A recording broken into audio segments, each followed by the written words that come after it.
Fala galera, turma 259, sejam todos muito bem-vindos a mais um vídeo aqui do meu canal. Para aqueles que não me conhecem, eu me chamo Alex Galdino, eu estou prestes a me tornar um comissário em uma das maiores companhias aéreas aqui dos Estados Unidos e no vídeo de hoje eu quero explicar um pouquinho para vocês quais são as prerrogativas e o que você precisa ter ou não ter para ser um comissário de voo, seja aqui nos Estados Unidos, seja aí no Brasil, de acordo com a minha experiência. Lembrando disso, não é a regra, muitas coisas são diferentes e, como eu disse no outro vídeo, eu não estou aqui para desmotivar ninguém. E se você não se enquadra um pouco nessas coisas que eu falei, mas ainda assim você quer tentar, vá atrás. Não desista. Não desista dos seus sonhos e tenho certeza que vai acontecer na hora certa, no momento certo e no lugar certo, ok? Então, para começar o vídeo de hoje, eu quero dizer que eu estou muito feliz. Faltam exatamente 19 dias para começar o meu treinamento. Dizer que eu estou me preparando muito, porque as coisas estão fluindo muito bem. Faltam um pouco mais de 2 semanas e estou animado. Recebi ontem um e-mail da companhia já pedindo algumas informações, pedindo para eu enviar alguns dados que são necessários antes de eu chegar lá. Lembrando que eu começo o treinamento com uma CJO, não CDO, como eu falei no outro vídeo, CJO, que é uma Conditional Job Offer, que eu vou fazer um vídeo mais pra frente explicando o que é uma CJO e o que é um JO. E estou muito feliz que então agora a empresa está começando a me mandar algumas informações que eu preciso ter antes de começar meu treinamento. Então, estou muito feliz, estou muito ansioso, estou cada dia mais ansioso. Uma informação, a companhia que eu trabalho, todas as quintas-feiras, ela libera um link para as pessoas que queiram assistir ao vivo a graduação dos novos comissários de voo. Então hoje, quinta-feira, dia que eu estou gravando, dia 1º de setembro, eu assisti a graduação da turma 2227, que foi a turma que se graduou hoje. A minha turma é a 2236.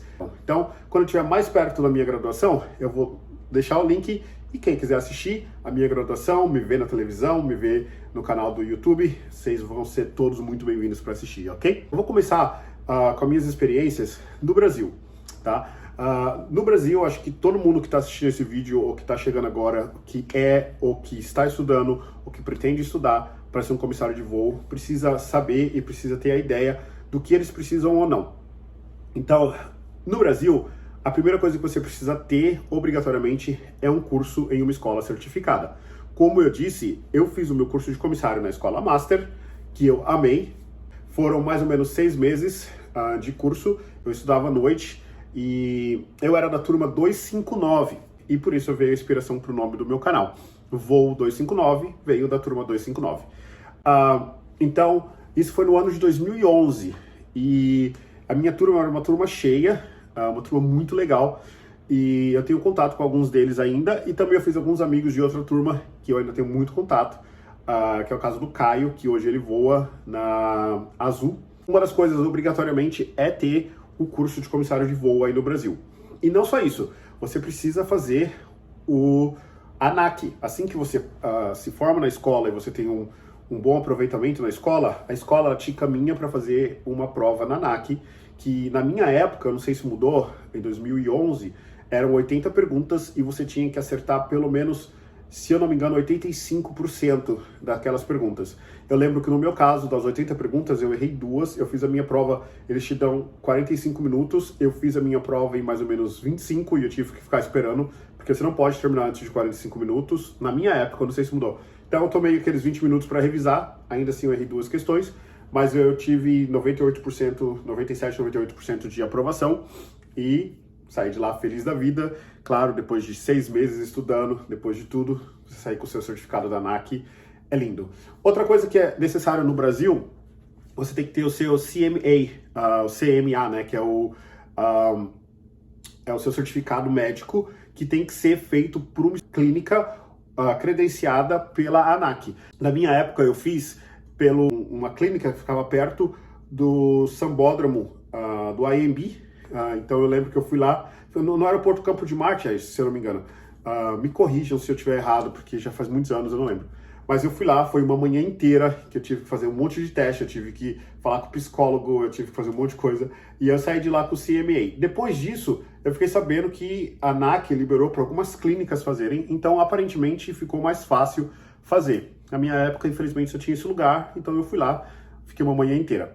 Essas coisas, tanto o CMA, se eu não me engano, na minha época, a Escola Master, ela exigia que eu tivesse o CMA antes de ir pro treinamento na selva. Então, outra coisa que você precisa ter é um fim de semana que você vai para um treinamento na selva, e nessa selva, então, você aprende algumas coisas básicas sobre sobrevivência na selva, sobre pouso no mar.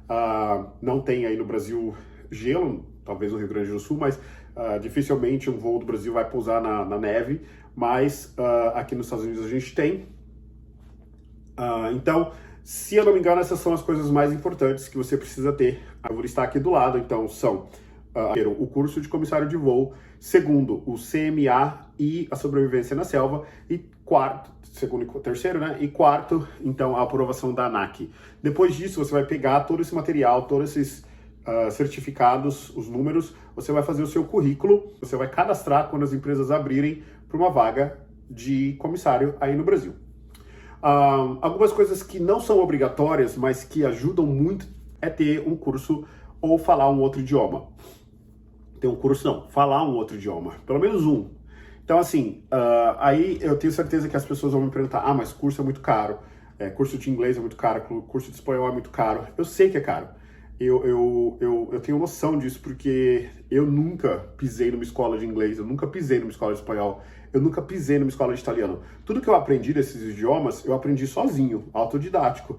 Então, e eu comecei muito cedo. Então, assim, eu sempre vejo essas propagandas de escola falando, eu te ensino inglês em 3 meses, você vai sair fluente em 6 meses. Desculpa, mas isso é mentira. Isso é mentira, porque antes de eu morar aqui nos Estados Unidos, eu falava inglês, e eu achava que eu falava inglês, e eu nunca pisei numa escola. Tudo que eu aprendi foi sozinho, tudo que eu aprendi foi comprando revista em banca de jornal na minha época, assistindo vídeo no YouTube. Então eu ia e estudava sozinho, eu tirava 1, 2 horas do meu dia para estudar. E aí quando eu mudei para os Estados Unidos, claro, eu já tinha uma noção, mas é muito diferente, gente, é muito diferente. Quando eu cheguei aqui, eu não entendia o que os americanos falavam. Demorou para mim uns 4, 5 meses para realmente entender e realmente destravar minha língua, e aí foi. Mas o que eu estou tentando dizer é que não se iludam com esses cursinhos de 3 meses. É bom para ter uma noção? Mas se você quer aprender, você tem que começar, se você ainda não começou, você tem que começar e estudar todos os dias, pelo menos 1, 2 horas por dia. É difícil, a gente vive numa vida corrida, mas tem que fazer. Se você acha espanhol mais fácil, então vai para o espanhol.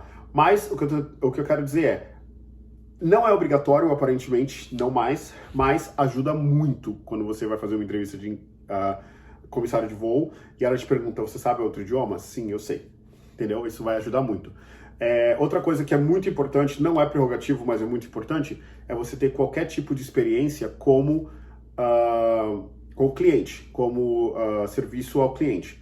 Então, seja o que for, seja como vendedor de loja, seja como operador de telemarketing, seja como atendente de lanchonete, o que for, não importa, mas que você tenha tido algum contato com o cliente de alguma forma, por telefone ou em pessoa, tudo isso conta muito, porque a companhia aérea, ser comissário de voo, é lidar com pessoas todo o seu tempo de trabalho.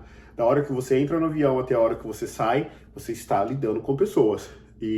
Então é muito importante você já ter uma noção de como lidar com pessoas. Então isso ajuda muito. Isso é tanto para cá, para os Estados Unidos, quanto aí para o Brasil, tá bom? É prerrogativa? Não. Eu já vi pessoas sendo contratadas sem nunca nem ter trabalhado. Primeiro emprego, tinha 19 anos, se formou como comissário de voo e começou a voar. Ótimo, ótimo, entendeu? Mas se você começou um pouco tarde, como eu comecei, quando eu comecei aos 26 anos, a correr atrás desse sonho, então eu precisava ter essas outras prerrogativas, eu precisava ter esses outros tipos de experiência para apresentar para eles e dizer que eu não era somente uma pessoa vaga aos 26 anos de idade, entendeu? Então, essas dicas eu dou para vocês sobre o Brasil. Aqui nos Estados Unidos, uma coisa, perdão, ainda no Brasil, eu sei que existe um teste de altura. Você precisa alcançar uma altura, que é a altura do BIM, né, que é a altura do bagageiro. obrigatoriamente você precisa alcançar aquilo, então você não pode ser muito baixo, mas eu não vou falar exatamente a altura, se alguém quiser deixar aqui nos comentários a altura certa. Aqui nos Estados Unidos, você precisa fazer um teste, você tira o seu sapato e aí descalço você precisa erguer sua mão e se alcançar o BIM, passou. E a outra, aqui nos Estados Unidos, eu acredito que seja o mesmo no Brasil, você precisa fazer o teste do jump seat. Jump seat é aquele assento do comissário de voo, onde você senta e você coloca o cinto, e o cinto precisa prender e ficar firme. Se você é um pouquinho maior, se você é um pouquinho mais robusto, e o cinto não fechar, eu acredito que isso seja um motivo de eliminação, eu não sei, tá bom? Eu estou falando pelo que eu acho e pelo que eu vi quando eu fui nas seletivas. Se alguém tiver mais alguma informação, por favor, deixe aqui nos comentários e a gente vai tentar discutir no próximo vídeo, tá bom? Falando um pouquinho dos Estados Unidos. Nos Estados Unidos, a altura e o jump seat, eles são requerimento. Quando você vai na entrevista face to face, é uma das primeiras coisas que você faz. Eu tenho 1,80 m, é visível que eu alcanço, mas ainda assim eles me pediram para fazer o teste, eu tive que tirar meu sapato, erguei minha mão para ver se eu alcançava o BIM. É obrigatório fazer esse teste. Outra coisa, sentar no jump seat e colocar o coisa. Eu sou um pouquinho grande, não gordinho, tá, gente? Eu sou um pouquinho forte. E o jump seat, pra mim, foi difícil, entendeu? Porque meio sem... eu não tinha muita flexibilidade para pegar e amarrar. Então, foi um pouquinho difícil, mas eu consegui. Foi. Falando um pouquinho das seleções dos Estados Unidos, eu vi muita gente de toda etnia, de idade e de... cor, raça, e isso pra mim me fascinou muito. Então, assim, eu lembro quando eu fui na primeira seleção, que foi no dia 29 de junho, eu vou fazer um vídeo só contando dessa seleção. Eu vi muita gente transgêneros, então tinha muito homem trans e tinha mulher trans também. E foi muito legal, eu até fiquei conversando com uma mulher trans, que nasceu homem, fez a transição para mulher. Eu fiquei conversando com ela por um bom tempo, e eu não sei se ela ganhou, se ela pegou a vaga, porque eu, infelizmente, esqueci de trocar contato. Mas, enfim, aqui não existe nenhum tipo de critério para você ser. Você pode ser trans, você pode ser homem, você pode ser mulher. As companhias aqui, elas querem o maior número eles querem diversidade. Então, assim, é uma coisa boa. Outra coisa que eu vi bastante foram pessoas com mais idades. Então eu lembro que na minha entrevista face to face tinha uma senhora que ela tinha pelo menos uns 62 anos. 62, 63. Porque eu lembro ela conversando com ela um pouco, e ela falou que ela já tinha neto. E ela não parecia ser nova. Então assim, eu entendi que não existe um limite de idade aqui. Você não precisa ter os seus 20 anos ou os seus 30 anos. Aqui eles contratam pessoa com 40, com 50, com 60. Eu sou brasileiro, eu falo inglês, eu tenho muito sotaque quando eu falo inglês, e mesmo assim, estava lá no meio da galera e fui aprovado. Então acho que é a prova de que diversidade cabe em todos os lugares, tá?